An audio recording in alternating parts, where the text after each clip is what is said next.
নমস্কার, আমরা আপনাদের প্রিয় ধারাবাহিক মিঠি জোড়া অনির্বাণ রায়।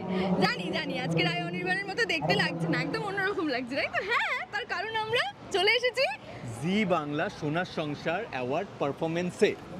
সম্পর্কের সব থেকে বড় উৎসব। আর তোমরা তো জানোই এই বছর জি বাংলা সোনার সংসার আরো অনেক বেশি স্পেশাল আমাদের জন্য। কেন? কারণ জি বাংলার 25তম জন্মদিন, জন্মদিনের 25th birthday। সেলিব্রেশন। আমরা সবাই ভীষণ এক্সাইটেড। আমরা কিন্তু সকাল থেকে আমরা কিন্তু সকাল থেকে রেডি হয়ে অপেক্ষা করেছি কখন আমরা পারফর্ম করব। ভীষণ এক্সাইটেড, তবুও এনার্জিতে কোনো খামতি নেই। ফাটিয়ে পারফর্ম করছি, ফাটিয়ে এনজয় করছি। হ্যাঁ, এবং আমরা খুব নার্ভাসও, কারণ একটু পরে আমরা স্টেজে উঠবো, আমাদের নাচটা হবে এবং জানি না কিরকম লাগবে, তবে আমরা আমাদের বেস্টটা দেওয়ার চেষ্টা করব। আর শুধু আমরা না, তোমাদের প্রিয় সকল জুটিদেরই থাকছে দারুণ পারফরমেন্স। আমরা সেগুলো দেখার জন্য প্রচন্ড এক্সাইটেড। তো অবশ্যই কিন্তু দেখতে হবে তোমাদের সম্পর্কে সব থেকে বড় উৎসব সোনার সংসার।